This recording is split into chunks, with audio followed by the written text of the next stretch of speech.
Olá a todos! Hoje nós vamos falar sobre as células procariotas. Células procariotas. As células procariotas são estruturas relativamente simples e possuem como principal característica a ausência de um envoltório nuclear envolvendo material genético. Neste grupo de células, o DNA é circular. Alguns exemplos desse tipo de células são bactérias e algas, cianobactérias.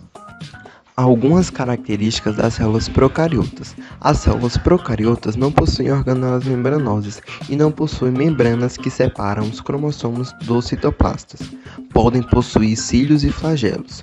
Com a falta da mitocôndria, as moléculas da cadeia respiratória estão presentes na membrana interna da membrana plasmática. As células procariotas não apresentam citoesqueleto, uma espécie de rede formada por filamentos proteicos. A ausência do citoesqueleto impede a realização dos processos de endocitose e exocitose, mas estudos recentes mostram a presença dos citoesqueletos em alguns organismos. É uma estrutura mais simples do que a das células eucariotas. Agora vamos falar sobre um tipo de célula procariota, a bactéria Escherichia coli. Escherichia coli cresce rapidamente em um meio simples, contendo glicose e sais, no qual podem sintetizar aminoácidos, lipídios, vitaminas e outras moléculas pequenas essenciais, suprindo assim suas necessidades. É uma bactéria na forma de bastonete. Ela é anaeróbica facultativa. Seu habitat natural primário é o trato gastrointestinal de humanos e outros animais endotérmicos, de sangue quente. Essa bactéria geralmente habita o intestino sem causar problemas de saúde. No entanto, ao se direcionar para a circulação sanguínea ou outras regiões do corpo, é capaz de provocar infecções. As células procariontes, elas se diferem muito das células eucariontes em sua estrutura.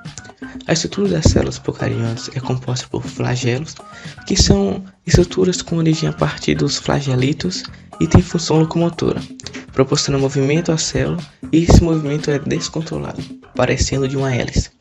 Pilos são microfibras proteicas que se estendem por toda a parede celular das células procariontes e têm funções de ancoramento da bactéria ao seu meio externo.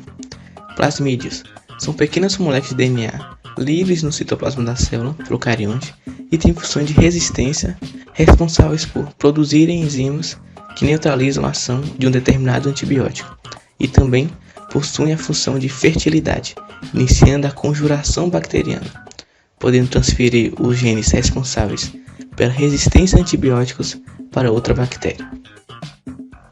Parede celular, composta por fimbrias e a presença de peptidoglicanos.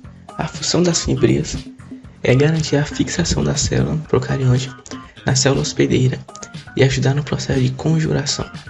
Cápsula, constituída por polissacarídeos, que ajuda os procariontes a se ligarem uns aos outros e a diversas superfícies no ambiente, e também ajuda a prevenir a dessecação da célula.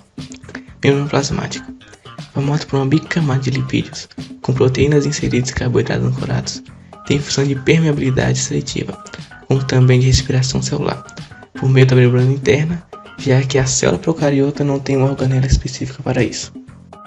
Ribossomos.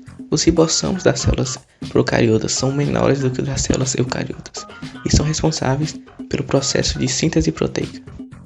Nucleóides é a região onde está localizado o material genético dos organismos procariontes, o DNA circular. Essa estrutura pode ser esférica, alongada ou apresentar formato de halteres. A fissão binária acontece quando uma célula-mãe aumenta de tamanho e replica seu material genético. Com o tempo, a parede celular e a membrana plasmática começam a se invaginar e a célula se separa, dando origem a duas células filhas idênticas à célula-mãe. Nessa forma de reprodução, acontecem os seguintes processos. A célula-mãe, que contém um material genético bem enrolado, esse DNA enrolado da célula-mãe se desloca e se duplica. À medida que o tamanho da célula aumenta, ela se separa para a divisão. O crescimento de uma nova parede celular começa a separar a bactéria em dois. A nova parede celular se desenvolve completamente, resultando na divisão completa da bactéria. As novas células filhas possuem bastões de DNA firmemente enrolados, formando duas novas células com potencial para crescer e se reproduzir. Hora da observação. Escherichia coli cultivada em membrana filtrante em meio MFC. Microscopia óptica de células de Escherichia coli após coloração de grama.